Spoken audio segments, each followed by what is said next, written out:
Hi folks, thanks for tuning in. In this video we're going to be looking at some simple fire lighting techniques. The technique I'm going to demonstrate here is one that I use regular, and it works pretty much every time for me, and from this you can build on it and make any sort of fire you like from it. So for example, the fire I'm going to light could be a warming fire. You could demonstrate a cookout on it, you could do some fire lighting around a demonstration for other people to see. You could use it for a variety of different things. But this is the starting point, if you like. This is where we're going to go from the beginning and see how we get on. So we're going to start off by thinking about some basics about fire lighting itself. And fire lighting needs a good balance of the fire triangle. And on these sticks here, I've got the elements that make up the fire triangle. I've got oxygen, heat and fuel. And what we'll do is we'll lay them out on the forest floor so you can see that quite clearly. You've got fuel, you've got heat, and you've got oxygen there. And a balance of those will make your fire burn really well. Without that balance, or if there's an imbalance, if you like, then the fire will struggle. So always in the back of your mind, think about that as you're lighting your fires.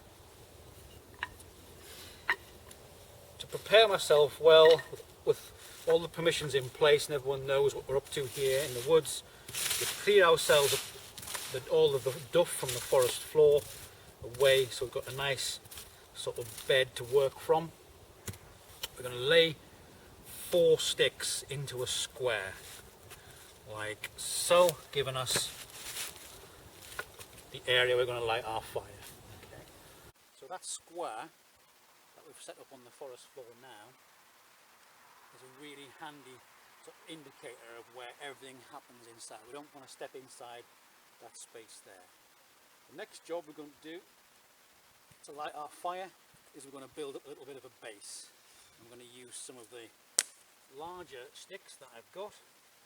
I'm going to lay them on the forest floor and build a little raft, if you wish, which is going to allow the tinder to stay off the damp.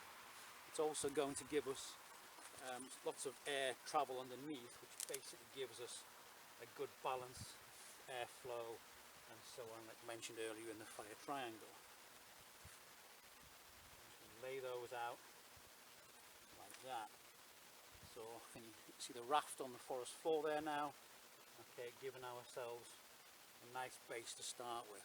If the gaps in the raft are too big, the tinder will fall through and you'll end up with it hitting the damp ground and perhaps not doing its job before it's necessary, before it can get its job done properly. Tinder today, I've got some cotton wool, which I'm sure you've all used before for lighting your fires. Okay, I'm going to mix that up with a bit of natural jute tinder as well. I'm going to do the same. I'm going to thread that out and mix it into like a little bird's nest, as you can see there. Okay, and then I'm going to make that nice and fluffy so it will catch lots of sparks. The point being is that if it's too compacted, it won't catch the sparks well and it won't burn well. I've got my little tinder ball there. I've also got some birch bark here, which I've collected from the woods. I've had this at home actually for a while to dry out. Okay, and this is the key with fire lighting. Most of it is preparation. Once you've got your preparation in place, you shouldn't have to worry too much about your performance on the day. Okay, so good preparation prevents poor performance, as they say. I'm going to add a bit of birch bark to the mix. That's going to be the first sort of proper flames we get, the proper heat, if you like, from the fire. We're going to get that in there. So I'll create a tinder ball with some small amount of fuel, which is the silver birch bark. After that, I've got a range of different size sticks to go on, which we'll look at as they go on independently. We're going to light the fire today using one of these Swedish fire steels. It's a furrow rod, if you like.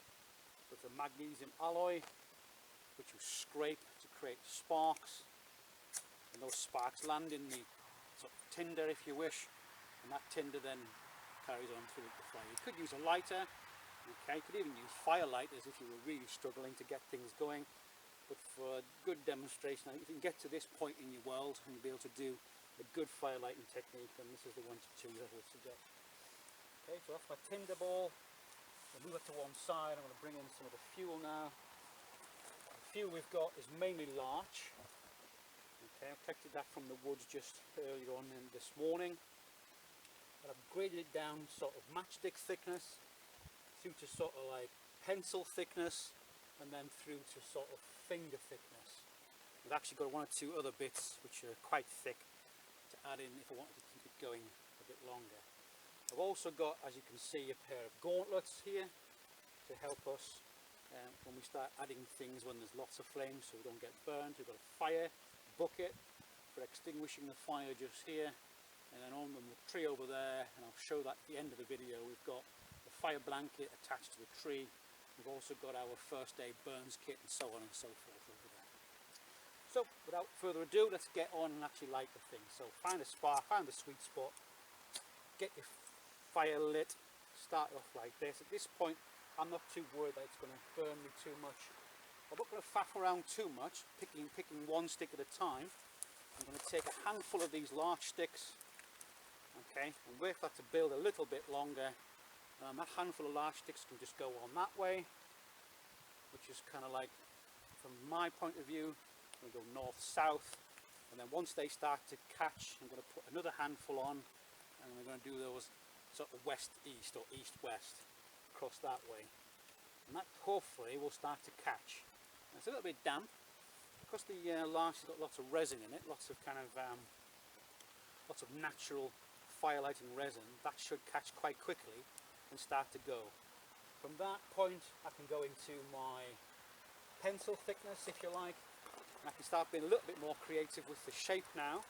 We'll take a small handful of pencil thickness and lay them on one side, a small handful of pencil thickness and lay them on the other side, like that, and then another handful of pencil thickness, and just keep adding those on to this pyramid. What we don't want is to burn out in the hollow in the middle before the actual fuel starts to catch. So if you kind of keep an eye on what's going on, if you fear it might be starting to struggle, maybe go back a little bit and put in a bit more birch bark into some of the gaps, maybe just to help it along a little bit. Okay, but today we've got a nice breeze coming in from the left, so that should carry the oxygen into the fire. There should be no dramas there.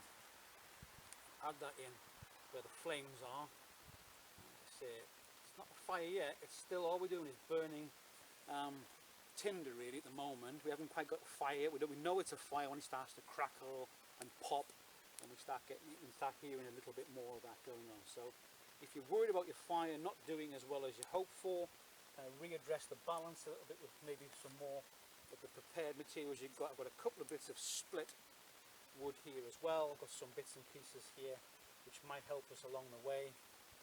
Okay, it's not doing as well as I hoped for, so I'm going to blow a bit more air into the thing.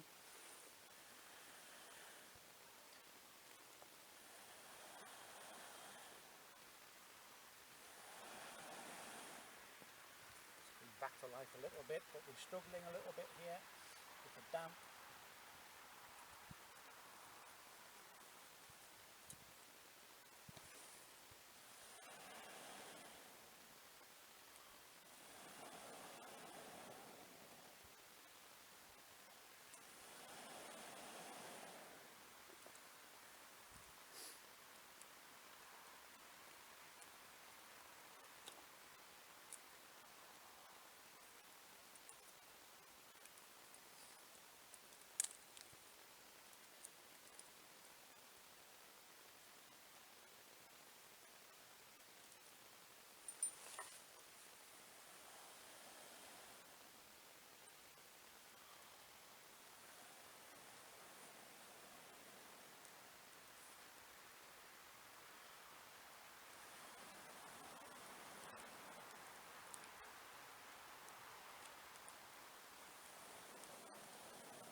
this stage I might want to start considering perhaps putting one of the gauntlets on. If I was demonstrating this to a group of young people who were seeing me do that, because obviously they're going to copy everything that I do. So I'll find my glove. I'm right-handed, so I use a right-handed glove here. A bit more birch bark. Okay, it's Mother Nature's firelighter. I really love this stuff. If you see it on your travels, just stick it in your pocket, your jacket as you go. It's starting to come to life now. So like I say, bringing in now, as you can see, my sort of finger, thumb thickness sticks. And like I say, as you can see now, it's properly picking up. I can take a couple of these at a time and lay them on where the heat is of the fire. Let the fire do its job. I definitely think it's got hold now, as you can see. Okay, get those extra bits of thick stick on there. And I'm pretty confident now. If you were looking at, say, a forest school assessment, it's likely you've been asked to do something like a 10-minute fire on your own. So this sort of thing now, I'm pretty confident with that material, that amount of resource there will burn quite comfortably for about 10 minutes. But if I was worried, I could bring in some even thicker sticks, something like this sort of thing, and start laying those on as well. Okay, but I'm fairly comfortable now that that's going to go and do its job. And that's pretty much the firelighting technique. Okay, if you are going to have to blow extra air in like I did in the demonstration, then you might want to consider making sure your hair's tied back, making sure you've got nothing dangling like a scarf and something like that into the fire. Okay, and do watch out for the fire blowing back in your face. That can happen as well. Okay. But I think we're pretty comfortable. That's going to be a reasonable burn. Once it's burnt down, we'll look at actually putting the fire out.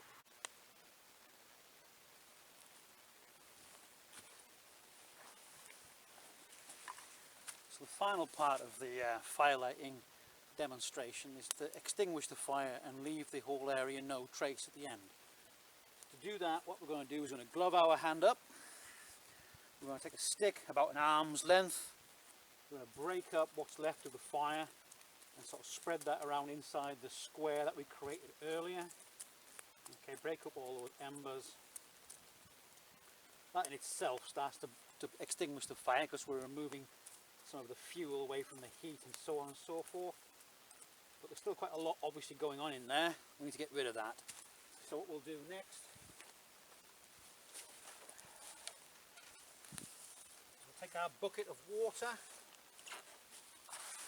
Inside the bucket of water there's a beaker, and we'll take a beaker at a time, and we're just going to quench the fire from the outside moving inwards. So from taking the cup of water outside inwards, and it takes a little while obviously to cool all those embers after that been burning for such a long time. We'll kind of pour in enough water to start us off, the extinguish, but that's not finished just yet.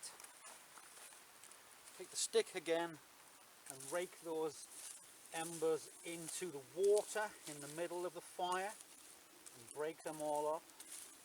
Keep squidging them around. You can still hear them hissing and popping, so there's still quite a bit of heat in there. Okay, break those up as well. Back to the beaker of water. And we'll put a bit more onto there. Obviously some of the thicker ones got a lot of heat left in them. Spend quite a bit of time quenching those big ones, making sure we get everything put out. As we all know, it's much more important to know how to put a fire out than it actually is to light a fire.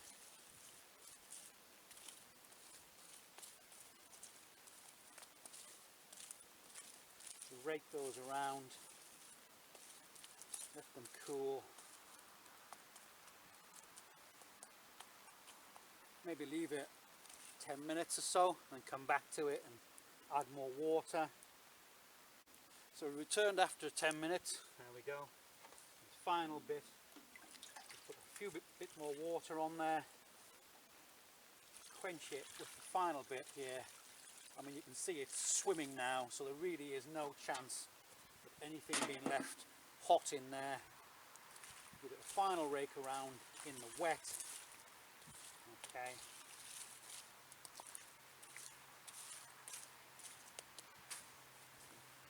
Test the temperature of those. Nothing hot in there now. So I can scoop them up. I'll put them in my bucket, and I'll put them on the pile, ash pile, away from the fire pit here. And then once I'm happy, I'll take away the 4 sticks that we had originally. And the final job is to bring back the forest floor duff, just mix it up a bit, and then you're leaving it pretty much no trace. And then after a few more minutes I'd return again, double check and make sure there's nothing going wrong, and then I'm pretty happy with that. So that's basically your fire extinguished there.